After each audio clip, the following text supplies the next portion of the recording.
For the first time last night, James Harden, John Wall, Boogie Cousins, and Eric Gordon all in action. They look pretty good. Harden finished with a game-high 33, all while the Rockets continue to weigh whether or not to deal their superstar as the NBA season swings into the new year. And with that, we welcome in Chris Broussard. Broussard, Happy New Year to you. Thanks for getting up and spending the morning with us. Let's start with you. Has James Harden proven how valuable he is to the Rockets? Or should Houston still trade him? Well, Happy New Year to everybody. Look, his value was never in question. I mean, we all know how phenomenal he is. He's an all-time great. And the Rockets are a better team with him. Whether or not they should trade him depends on two things. One, what is his trade value? What are teams offering? I'm not budging if I'm the Rockets on what I demand. A great young player, draft picks, and some other stuff. So don't lower your asking price. Number two, it depends on his attitude. Like, if we play well with John Wall and Christian Wood and so on and so forth, and Harden comes in and says, look, I don't hear, and furthermore comes out publicly. Like, this is what I'm looking for if I'm the Rockets. He has to come out publicly and say, I'm not trying to be traded anymore. This is my team. This is my city. I want to win a championship with the Rockets. I want to finish my career here. And his attitude, not only in games has to be good, but in practice, he's got to adapt to a new culture where, yeah, he's the superstar. He gets perks, but you can't be late for flights all the time. You're not running everything like you did before. And furthermore, he has to be willing to sign a long-term contract extension when he's able. And I say all that because of this.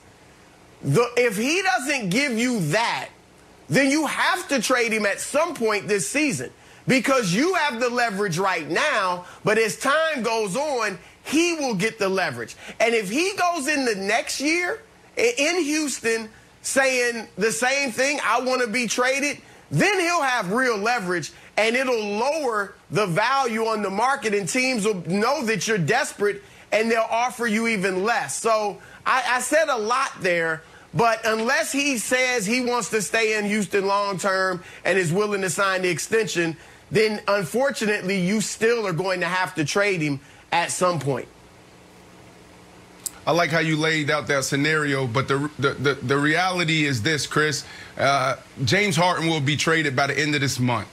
Like, he's not going to go too much longer as a Houston Rocket. We know who he is as a player. They may even be a better team with John Wall and Boogie and family and friends. Maybe, right? Better than Russ, better than CP3, better than Dwight Howard and all those other guys they traded for to try to get it done. But this comes down to James Harden looking at his team, looking at the bench and saying, can this team put a ring right here? And the answer is no.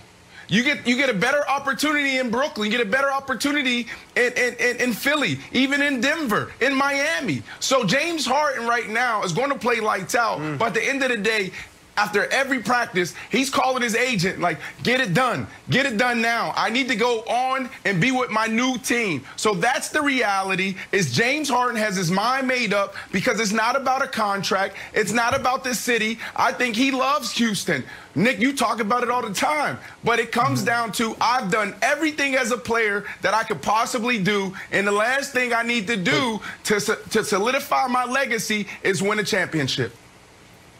But this is where Harden is his own worst enemy. And that's in a good and a bad way. He's his own worst enemy in a bad way with some of the Instagrammed off-court shenanigans that took a guy like me who has done nothing but defend Harden. Even I said it's too much. But he's his own worst enemy in a good way in that he had 33, 6, and 8 last night.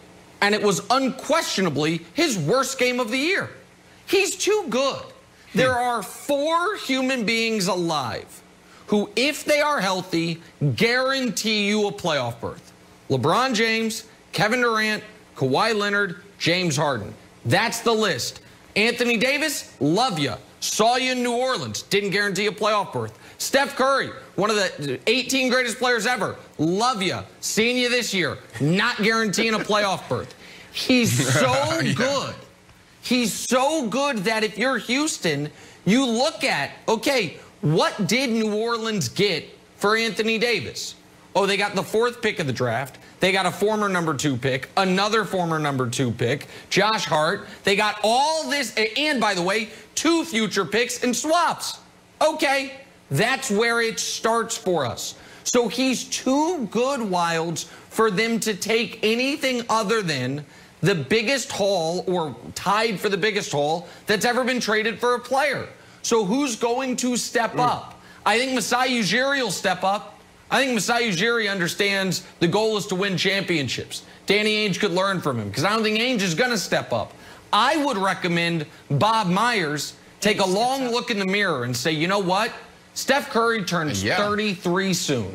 We're going to miss the playoffs. Weissman has more value right now than he did on draft day. He's played so well and had so many flash moments. Like, what would that package look like? So I just feel like if you're the Rockets, you have to trade him for at least 95 cents on the dollar, and 95 cents on the dollar for a walking playoff berth is at least the Anthony Davis haul.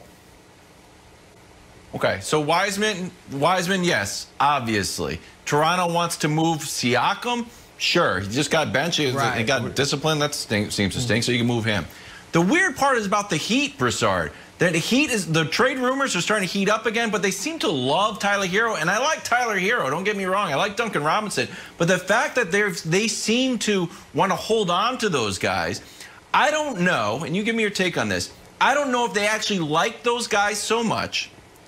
They're playing chess where it's like, well, if we say we don't want to, give up those guys, their value will go up. Like, wow, if Pat Riley doesn't want to give up Tyler Hero, he must be even better than we thought. Or is there some trepidation that James Harden won't fit into Heat culture? That Jimmy Butler, like, we get here, we work, we're about all business, that James Harden won't actually fit? Which one of those things do you think is preventing the Heat from making the move?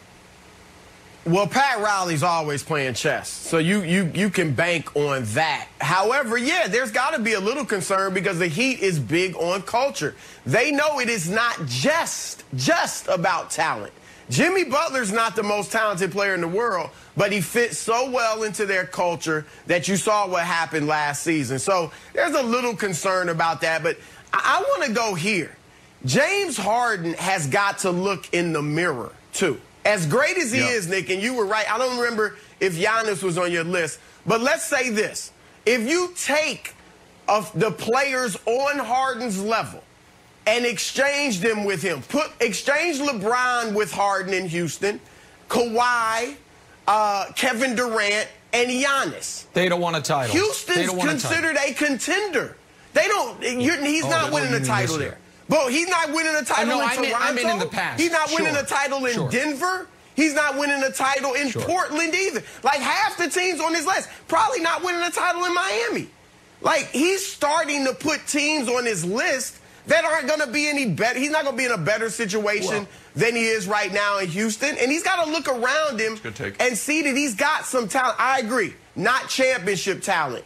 But where can he go other than Brooklyn that we know he's going to have a great chance at winning a title?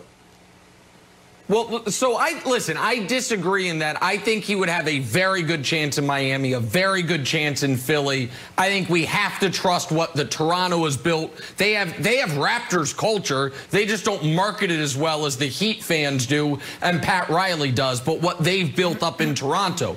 And I should have included Giannis on my list of walking playoff berths. My apologies to Giannis because he hasn't had the playoff success. I forgot about him, which I shouldn't have done. But the point is, and this kind of draws together what Broussard was saying and what Brandon was saying, the biggest obstacle to James Harden winning a title previously, it was partially that you had to go through the Warriors, and it was partially that James Harden is an all-time great that didn't quite play great enough. So if he does want to go somewhere and be the final, it's not just getting there.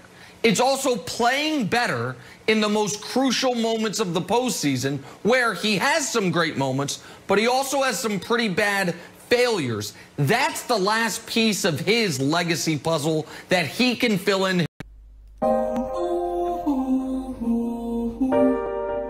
Yeah, yeah, yeah, yeah. Yeah, yeah, yeah, yeah. I'm a star, shining brightest in the darkest times. I'm a star, twinkle, twinkle. I bring the sparkle in, light your world up. Yeah, yeah, yeah, yeah. Light your world up.